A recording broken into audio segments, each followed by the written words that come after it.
Revenge successful, third is ours. Yo, what a doon? Tis your boy the Chelskian and welcome to my channel for the match reaction of Chelsea 2, Leicester 1, and let's just get into it.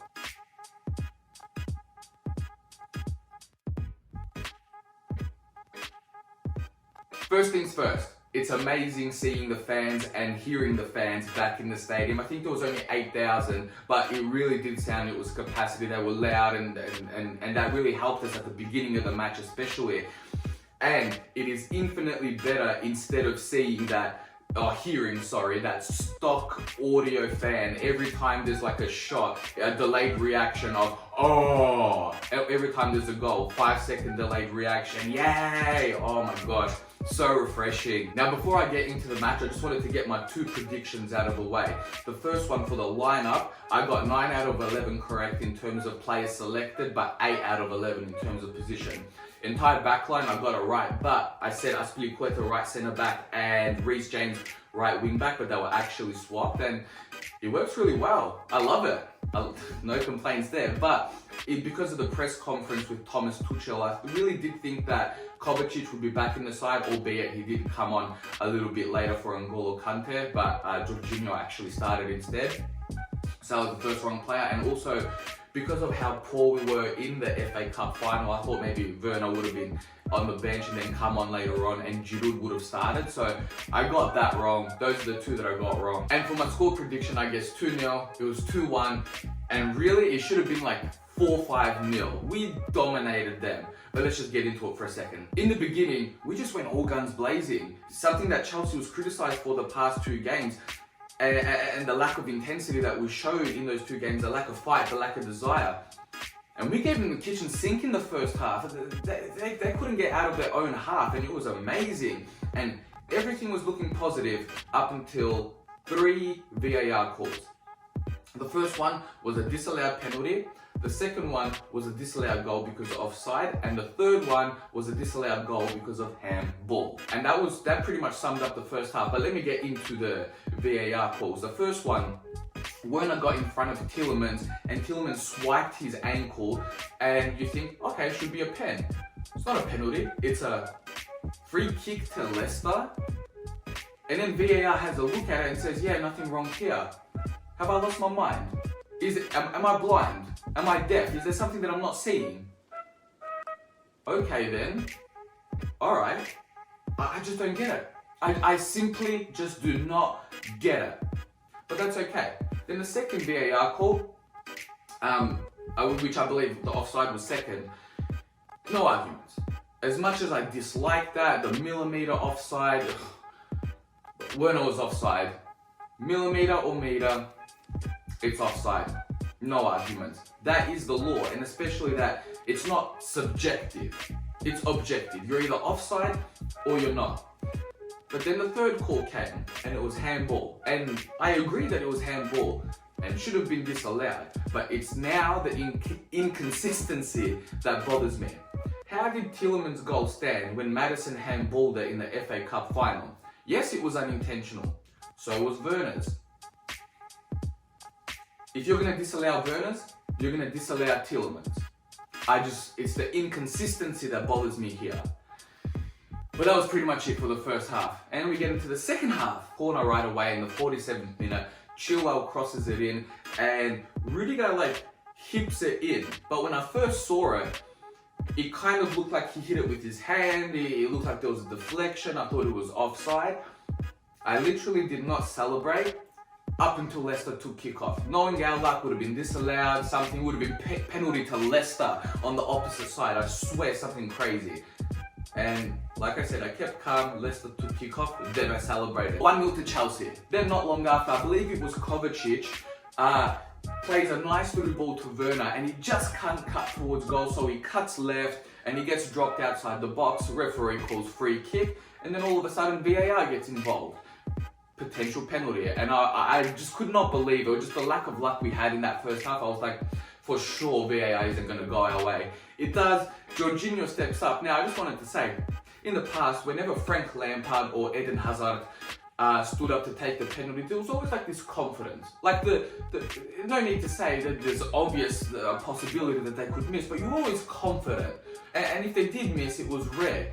And Jorginho, although he's had a pretty good record overall, I always get nervous when he takes a penalty. My heart skips 2 or 3 beats. And I literally stop breathing, but he scores to the right. Schmeichel dives the wrong way and he looked so frustrated. And what bothers me is people say, oh, the Bruno Fernandes hop and shot.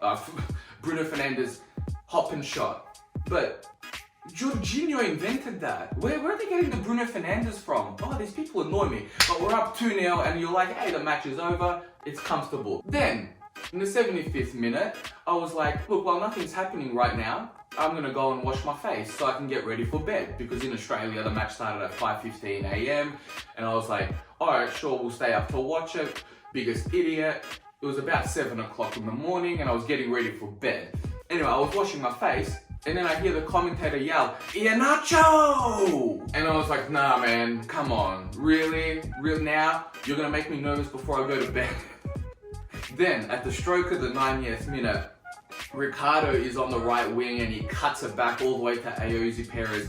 And I was like, nah man, we worked so hard to get these 3 points. Come on. And he blasts it over the bar. And I was shook. I was so shook. Now, before I get into the player ratings, I want to get into one final highlight of the match. And that was in the 92nd minute. All hell broke loose. It was the craziest thing. Ricardo, I think, stamped on Ben Chilwell and it wasn't a very good tackle, but then Rudiger comes up and was like, hey, don't touch my player like that, and he grabs him. And then, out of nowhere, another player comes to Rudiger. Rudiger grabs both of them like this, like, hey, come on, who's gonna go first? And I love that. It was Diego Costa-esque, but the thing is, Costa would have ended up getting a red card, but Rudiger is a lot smarter about it, and the guy's amazing. And the fact that he's willing to stand up for the club like that, for the badge, absolutely amazing. For his own players, I love that. I love that warrior-type mentality. Then my absolute favourite part was when Amate also came in to break them up. He was like, hey guys, come on. Thiago Silva, Mason Mount, and Cesar Azpilicueta were like, hey, you threw the Chelsea pennant. Then it was 3-on-1 attacking Amate, and Amate's like, whoa. And it was incredible. You love to see it. People standing up for the badge, even for something like a pennant, a tiny bit of disrespect, and that's it. Chelsea will be all over you. Rudiger, Mason Mount, Azpilicueta, Silva, all these players standing up for the badge, and obviously everyone else was also standing up for the badge, but particularly those 4 were like, we're not having this disrespect. Oh, and it was really good. It was really good. I loved it. Then the fight disbanded, and then there was like 7-8 added minutes after that, and it was just crazy. But then full time Chelsea win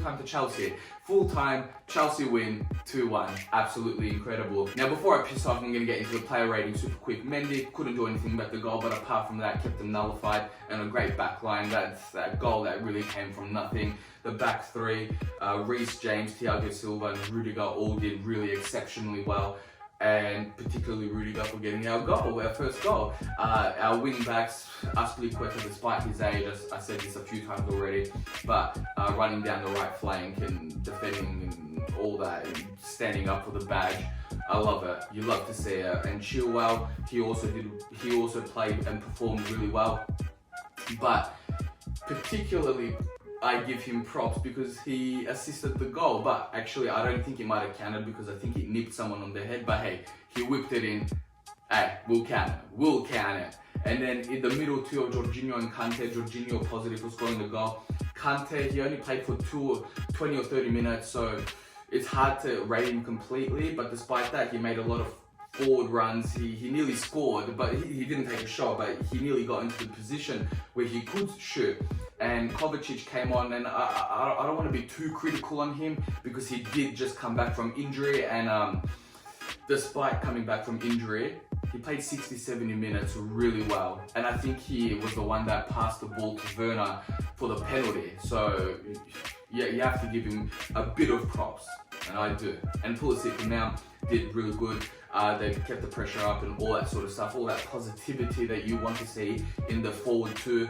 And Werner, he got the assist. Oh, if you want to consider that an assist. In fantasy, it does, so there you go. And Giroud came on, he couldn't do much, won a couple headers, and that's really it. And if you enjoyed the video, please give it a like, comment below, and if you're new to the channel, sub. Thank you so much for watching. Aston Villa, you're next.